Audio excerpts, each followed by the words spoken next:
Nous avons, nous, en tant que ministre-chef de ce département, nous avons une mission. La mission, c'était de réunir les partenaires sociaux pour échanger avec eux sur la base du décret qui a été pris par le gouvernement. Je voudrais souligner que le gouvernement a pris un décret qui, comme tout décret, aurait dû être appliqué immédiatement. Mais le gouvernement n'a pas pris cette direction-là. Le gouvernement a dit, le décret est pris, il a enregistré les réactions, notamment des enfants. Et c'est sur la base de ces réactions que le Premier ministre, chef du gouvernement, a pris la décision de créer un espace d'échange pour écouter les différents protagonistes que je viens de citer. Nous avons donc organisé cette réunion. Nous nous sommes retrouvés ici depuis hier, dimanche. Et nous avons décidé de continuer nos échanges cet après-midi. Donc, nous sommes au terme de ces échanges. Notre rôle consistait à écouter les différents partenaires, aussi bien les élèves que les associations de parents d'élèves et les syndicats. Il se trouve que les syndicats, ils ont pris eux-mêmes l'initiative sans savoir pourquoi de ne pas poursuivre les travaux avec nous. Nous sommes en démocratie. La démocratie, ce n'est pas la totalité.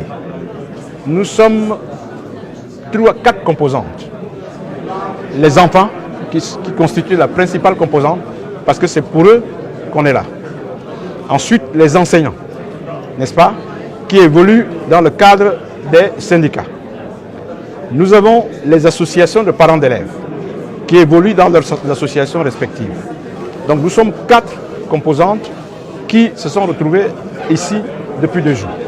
Il se trouve qu'il y a une des composantes qui, pour des raisons qui sont les siennes, a estimé qu'elle ne peut pas poursuivre les travaux avec nous. Pour des raisons, j'allais dire, de procédure.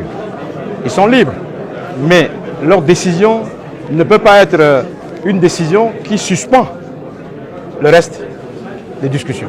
Nous avons donc pensé que, s'étant retirés d'eux-mêmes, que nous devrions poursuivre les travaux, ce que nous avons fait, disons, à l'unanimité. Nous avons décidé de poursuivre nos travaux pour que nous puissions travailler pour les enfants. Nous avons donc, au cours de ces 2 jours, recueilli les propositions qui ont été faites aussi bien par les élèves que par les associations de parents d'élèves qui nous ont été transmises. Nous les enregistrons. Il se trouve que dans le cadre de l'organisation du travail, nous avons pu obtenir que les associations de parents d'élèves diverses sont tombées d'accord sur une proposition qu'ils ont faite, j'allais dire, à l'unanimité. C'est celle qui a été livrée par le représentant de l'association de parents d'élèves, qui est le porte-parole.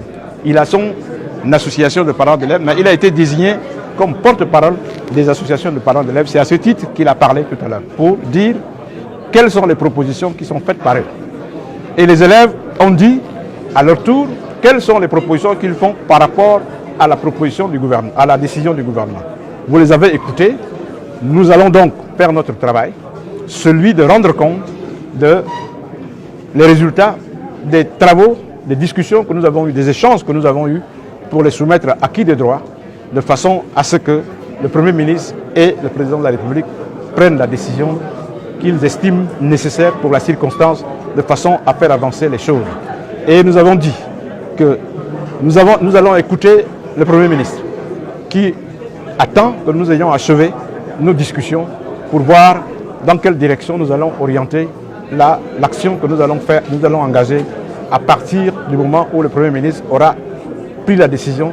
Et nous avons dit aux différents partenaires que dès lors que la décision aura été prise, c'est-à-dire nous souhaitons que dans la décision qui va être prise, il est évident que nous sollicitons que les propositions soient autant que possible prises en compte par le Premier ministre. Donc nous attendons de voir comment le Premier ministre va décider, n'est-ce pas, à partir des propositions qui sont faites, puisqu'il nous a demandé de travailler. C'est qu'il attend de voir, d'examiner ce qui va sortir des discussions pour qu'il prenne une décision. Nous attendons donc tous. Voilà, là où nous en sommes et ce que nous avons pu faire depuis 2 jours. Les premiers concernés à ce problème, c'est d'abord les élèves eux-mêmes. Donc nous pensons que ne peut parler des problèmes de l'élève, des élèves que l'élève soi-même. Et tout au long de ces travaux, nous avons apporté des éléments de solution. Déjà, nous avons demandé la suspension de cette réforme pour une reprise immédiate des cours, déjà, parce que les jeunes élèves ne peuvent pas rester à la maison longtemps, sachant bien qu'il y a un examen à passer cette année. Et nous avons aussi adopté la solution de l'âge, notamment 22 ans, et 10 de moyenne au bac. Donc nous attendons déjà le retour de cette réunion, donc un communiqué dans les heures qui suivent pour une reprise immédiate des cours. Disons que face à la situation, le gouvernement nous a invités pendant 2 jours à travers le ministère de l'Éducation nationale pour trouver la solution de sortie de crise. Et les associations des parents d'élèves ont fait des propositions. La première proposition qui a été faite est la suspension de la mesure pour une reprise des cours. Ensuite, concernant l'âge, nous avons proposé l'âge de 22 ans et la moyenne de 10, moyenne de 10 au bac et 10 comme moyenne de la classe. Pour l'instant, voilà à quel niveau nous en sommes, parce que nous pensons que nous allons continuer les discussions. Le ministre l'a dit, c'est un processus parce qu'il y a beaucoup de choses à faire. Nous devons mettre en œuvre les recommandations de l'État général de l'éducation de 2010. Donc, ce qui nous a réunis pendant 2 jours était de trouver la possibilité de renvoyer les enfants en cours. Et pour les renvoyer en cours, nous avons proposé la suspension de la mesure. Nous avons également fait les propositions sur l'âge, qui est de 22 ans, au lieu de 19 ans qu'on l'a proposé le gouvernement. Ensuite, la moyenne de 10 comme moyenne au bac et 10 comme moyenne de la classe.